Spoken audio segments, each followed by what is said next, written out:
कृष्णं वन्दे जगद्गुरुम्।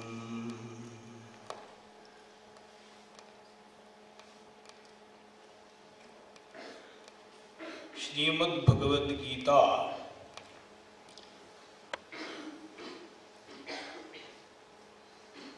is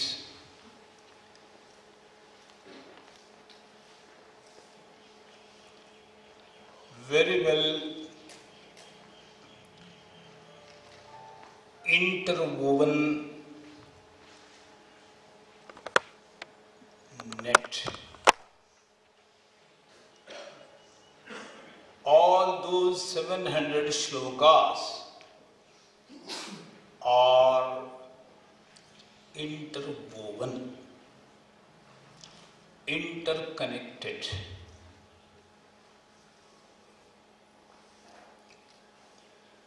That is how we can see this type of structural compactness in our scriptures.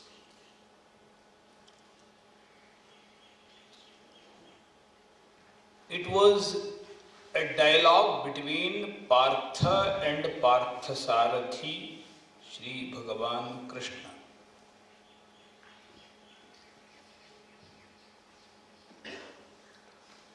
Another great Krishna, Krishna Dvaipayana,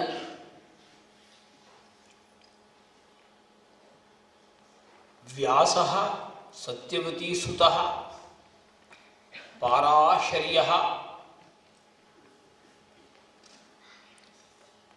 collected that whole summary of dialogue. Structurally, he put them in 700 shlokas, which is a part of the fifth Veda, Mahabharatam.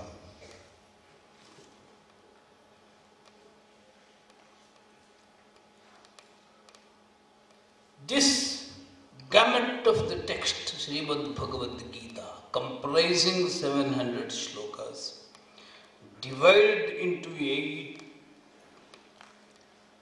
18 chapters,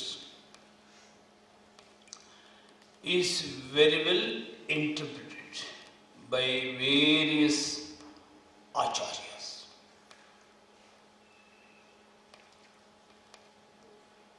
You know that beauty of Sanskritam. What is that beauty? It is not a language.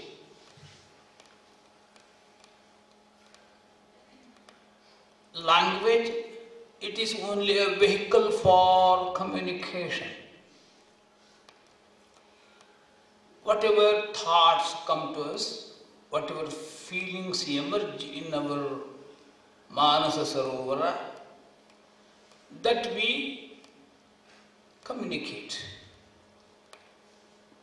For that, language becomes a vehicle, media. But Sanskrit is not like that. It is not a mere media.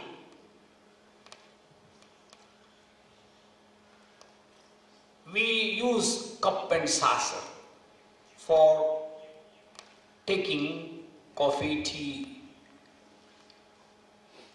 badam milk, etc.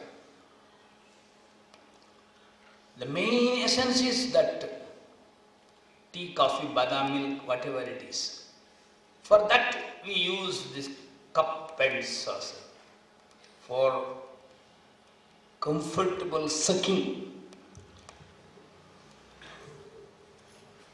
This role, it is very much limited role for any language. Sanskrit is not mere bhasha, according to Panini, the great grammarian of the world order. It is Ati Bhasha. It is supra language. Why it is supra language? Why Sanskrit is supra language? Because language got many stages. The first and the preliminary stage of the language is its tones, its tunes, its dhvani. Those tunes and tone structure in an orderly way, that becomes varna, letter. Those letters, syllables, well structured, paves the way for word structure. Words. So words put in an orderly manner paves the way for sentences. So sentences, well organized, meaning well intended by a speaker, becomes language. That is how, in this gradual, scientific, expanding manner, language takes its own shape. That is how all our languages, spoken languages, whether it is Hindi or Tamil or Telugu, Malayalam, Kannada, whatever it is, they took this form. Later on, literature takes place, poetry, poems and all sorts of literatures, novels, short stories, all they come. This is how linguistic expansion of every language takes place. Starting from that stage. But Sanskritam got its own special type of origin. Omkarascha athashabdascha dvavetau brahmanah pura kantham bhitva viniriyatau tasman mangalikau ubhau. Great grammarian Bhartrhari, one who composed Vakyapadiyam, he gives this wonderful background of Sanskrit language, uniqueness of Sanskrit language.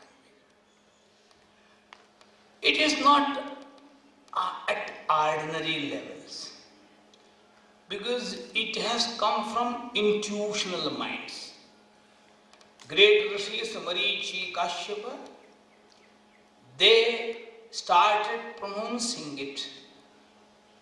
This has become the Vedas only.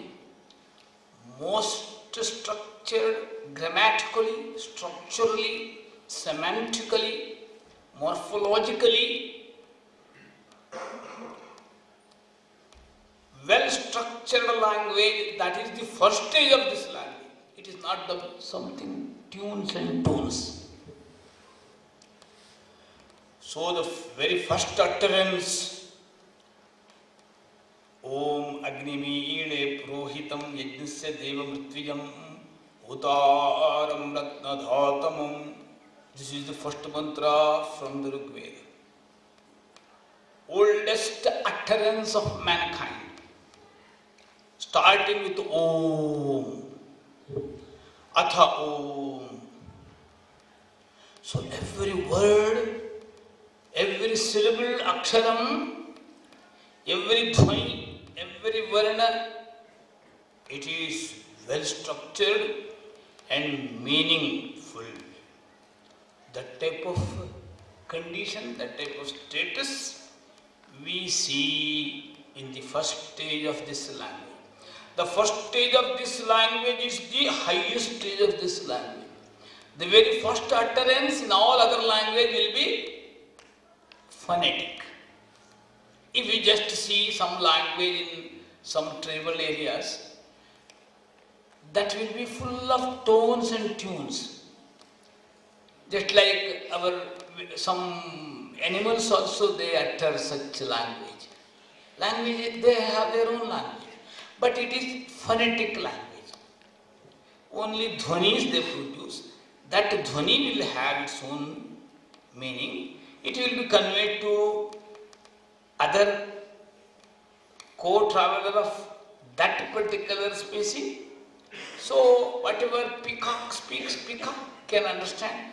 Whatever cuckoo speaks, that will be understood by a cuckoo. Whatever crows they speak, it will be understood by other crows. That is how it happens. That is also language, because it is also a vehicle for communication. All other languages also have the same role to play, but starting with dhvani, tones and tunes. First utterance will be like that. But in the case of Sanskritam, the first utterance, it is the Vedic. The first structure, first utterance, it is Ruk. It is Ruk. That is how Valmiki also could speak. He was just there on the bank of Tamasa and looked at those two birds. One was killed by a hunter. That emotion created so much turmoil in the minds of that great Adikavi Valmiki. Without any thinking, without any pondering over, without any application of the mind, on its own, just like a spontaneous pouring, Shloka comes, Manishada Pratishthantvam Agama Shashwati Samaha Yat Krauncha Mithuna Dekam Avadhihi Kamamohitam. So this is the first shloka coming from Valmiki's mouth, where mind was totally dormant, no activity at mind level, but it is coming on its own. It is called intuitional outpourings. This particular capacity, only great yogins they get it. They obtain it. They achieve it by their tapasya. Such great rishis, they could produce this type of language, where no cases are thought over, no genders are considered, no numbers are thought over. So this linguistic structural barrier, which is common in all languages, it will not be there in their minds. No gender, no number, no cases, no parts of speech, no figures of speech, no linguistic barriers are there to play the role of binding factor. It becomes just like spontaneous overflow of powerful feelings. That is the real Ruk, Vedic revelation it is called in English. Veda Avishkara. That is how Sanskrit language started. Its emergence. The first expression of this language is in the form of Ruk, in the form of poetry, in the form of outpouring, in the form of spontaneous overflow. See, this is the beauty of Sanskritam. This Sanskritam is the original Sanskritam. This is called Ati Bhasha. Bharata Muni, the great dramatist, one who composed Bharata Natya Shastram, he tells that Sanskrit is Ati Bhasha, is beyond language barriers, because its very first utterance is in poetic order, not in the prose order.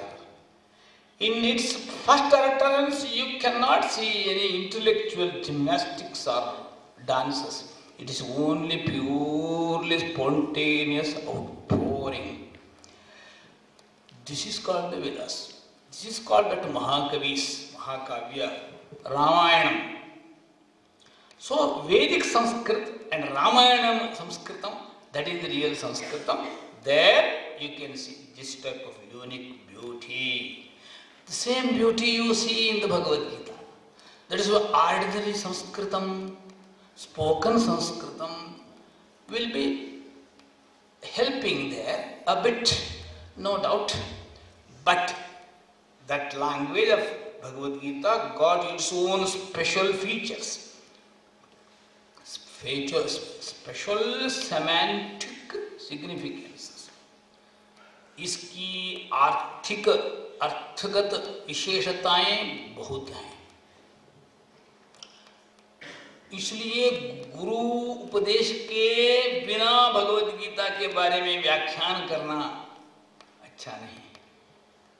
So we must go to those interpreters like Shankara, Sri Ramanuja, Madhva, so many acharyas.